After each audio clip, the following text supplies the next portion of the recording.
Hello and welcome back to the online training courses on risk management for tour operators. In this course, we will talk about standard operating procedures. First, we will introduce standard operating procedures, which we will call SOPs from here on. We will then give an example of how to develop SOPs for guides, drivers, and accommodation staff. We'll then talk about the next homework assignment and present the references this course is based on. Here we have our standard risk management system again. So, you are now aware of all the risks in your tours. You identified and assessed them in your risk assessment. The next step is managing the risks by minimizing their seriousness and likelihood. This brings us to SOPs. How can we prevent things from going wrong? But before we talk about SOPs in more detail, let's first ask, in general, how can you manage the risks in your tours? Well, there are many different rules you must have in place. Many of you will already have some of these. Rules on equipment. Many of you will already have equipment lists for your tours. It's important that these include specific safety equipment, such as first aid kits, headlamps, etc. Rules on qualifications of staff. What education or training do you require from guides, drivers, etc.? Rules on qualifications of clients. Are there tours where clients should have experience in certain activities?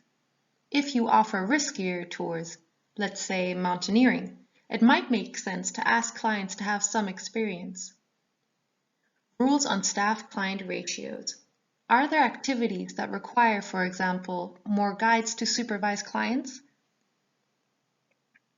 Having emergency preparedness plans in place. We'll discuss this more in Course 4.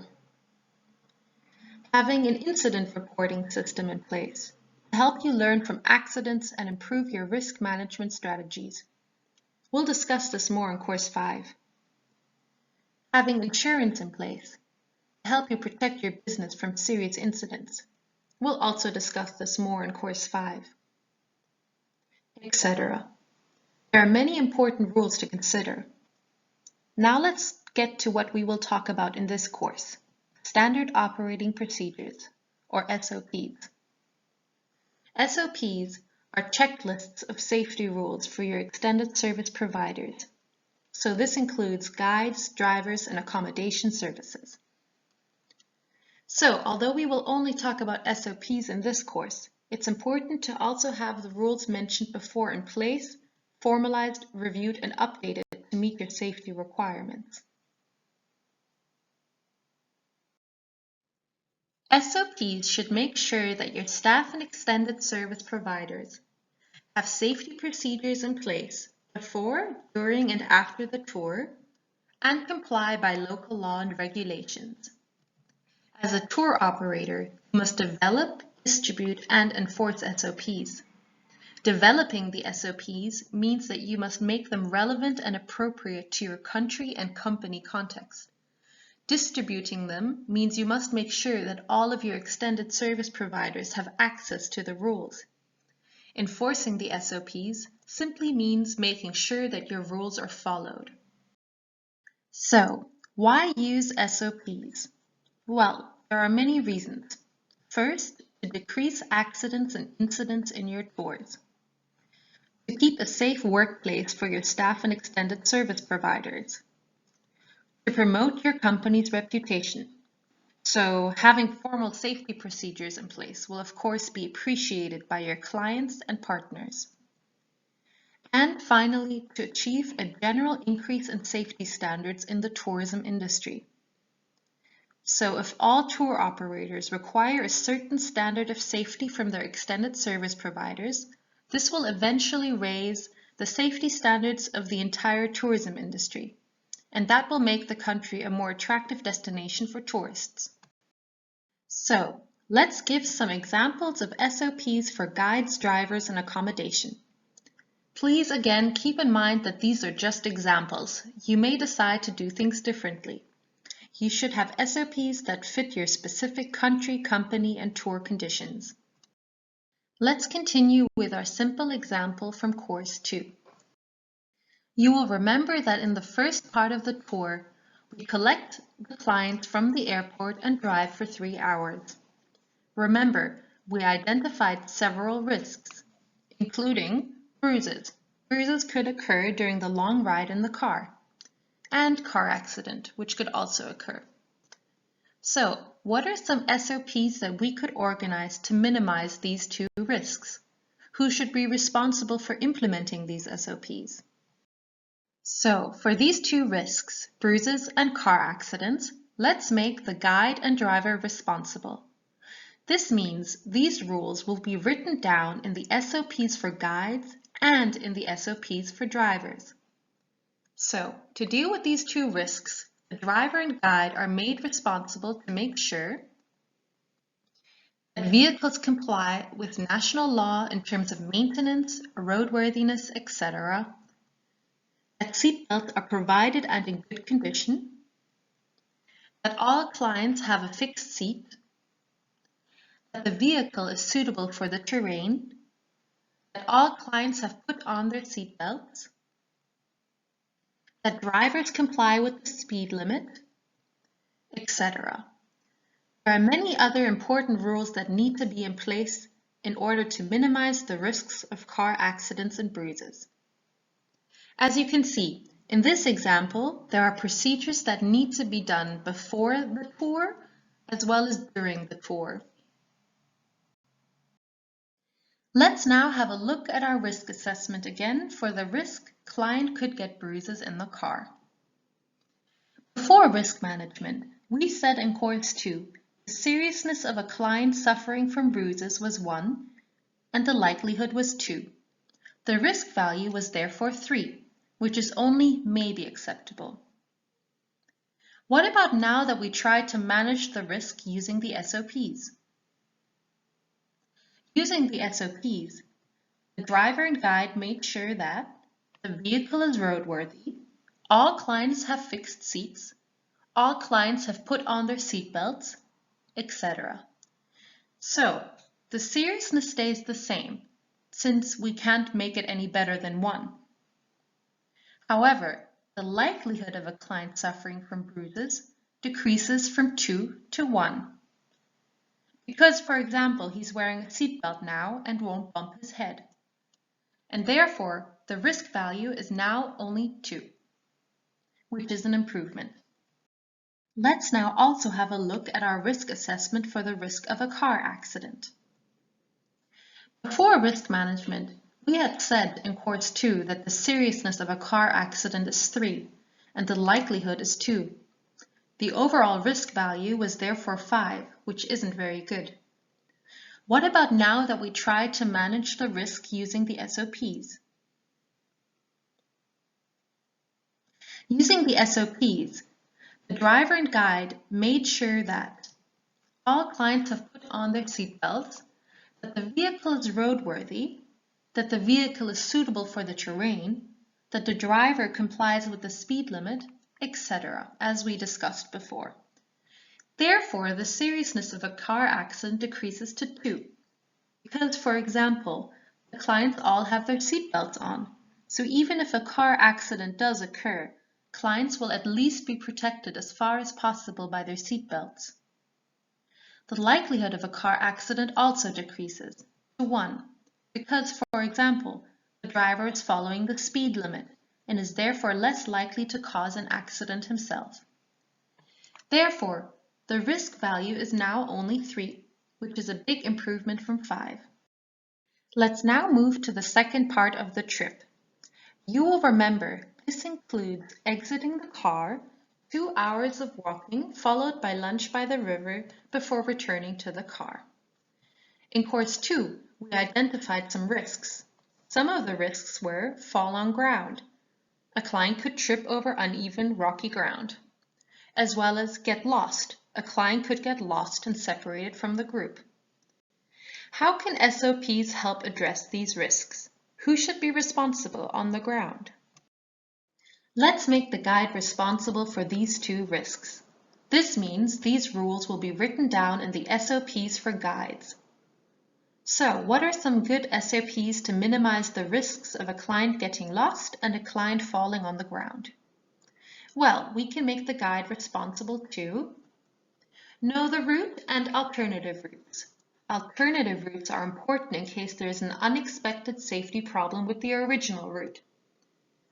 To check the weather before the walk. This is important to make sure everyone is equipped and dressed appropriately. This also brings us to the next point. To confirm that clients have the required equipment for the tour, such as rain and sun protection, the correct footwear, water, etc. To warn clients of uneven ground. To carry the required safety equipment for the tour, such as the first aid kit. To count clients before, during, and after the tour, etc. As you can see, in this example, there are again procedures that need to be done before the tour, during the tour, as well as after the tour. Let's now look at our risk assessment again. Let's look at the risk of a client getting lost and separated from the group. Before we had any risk management in place, we gave this risk a seriousness of 3, because the client is probably going to be very unhappy, and we gave it a likelihood of 2, just because tourists often pay more attention to the scenery and attractions around them, rather than where the guide is. The overall risk value was therefore 5, which is not great because it's only maybe acceptable. So what about now that we try to manage the risk using the SOPs? The guide has checked that all clients have the required equipment for the tour, including water. He has counted the clients before, during, and after the trip. An example we didn't mention before, the guide has also briefed all clients on what to do in a situation if they get separated from the group. For example, the guide could have set a meeting point in case someone gets lost, etc. So, how do these SOPs affect seriousness and likelihood? Well, the seriousness of a client getting lost will be decreased because even if the client does get lost, he at least has water, he has been briefed properly on what to do if he gets lost, etc. Let's say the serious now is 2. And the likelihood of a client getting lost will be decreased because the guide keeps counting the clients before, during, and after the tour to make sure they are all there. Let's say that this decreases the likelihood from 2 to 1. 2 plus 1 is 3, so here we have another improvement. What about the risk of a client tripping over uneven ground? Let's look at the risk assessment before risk management. Before risk management, let's just say that the seriousness of a client tripping over uneven ground is 2, because the client could hurt themselves. And the likelihood is 2 as well, because again, tourists often pay more attention to attractions around them and less attention to their feet. So the overall risk value is 4, which is again only maybe acceptable. So what about now that we try to manage the risk using the SOPs? The guide warns clients of uneven ground, and the guide carries the required safety equipment for the tour, such as a first aid kit and a phone. So how does this affect seriousness and likelihood? The seriousness of a client tripping will be decreased because the guide will have a first aid kit and can treat minor wounds. The guide will also have a phone in case she needs to call an ambulance. So let's say the seriousness is now 1. The likelihood of a client tripping will be decreased as well because the guide warned the clients of the danger. So clients will be more aware of their surroundings and will be more careful. Let's say the likelihood is now 1 as well. 1 plus 1 is 2. So we have an improvement here as well. Now let's look at the last part of our trip.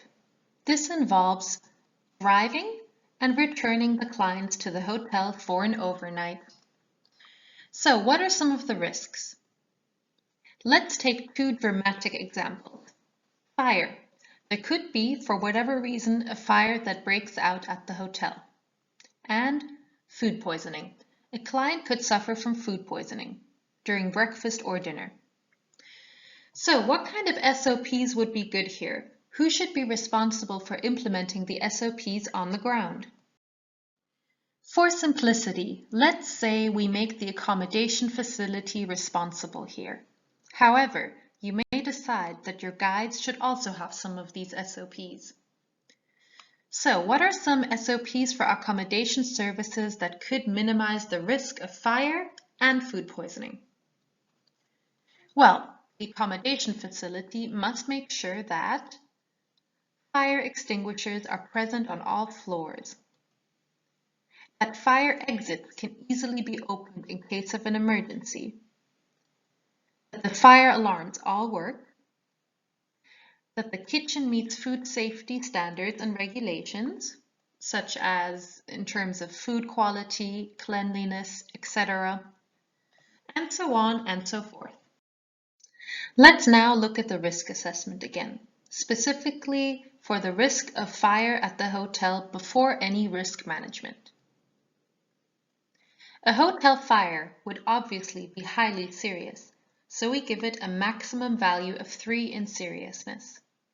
But let's say in this country fires nearly never break out because, let's say, the buildings are all in perfect shape and are very safe and it's constantly raining.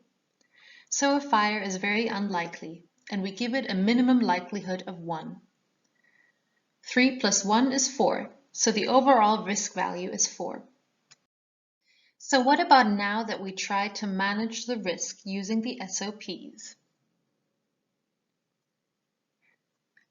The hotel made sure that fire exits and fire extinguishers are all easily accessible, that the fire alarms all work, etc.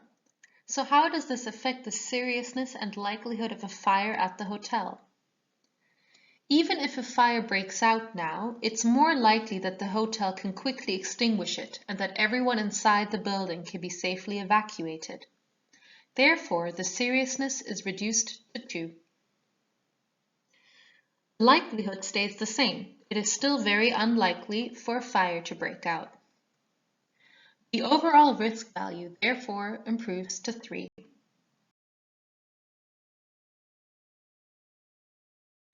Now let's quickly go over the next homework assignment. For your tours, develop standard operating procedures addressing the risks in your tours for drivers, guides, and accommodation services. Also, complete columns F to L in your risk assessment. You can use the SOP templates on our website to guide you. Delete, add, improve the checklist according to your services and local circumstances. Please send your assignments to riskmanagementfortourism@gmail.com. This course is based on materials from the following references.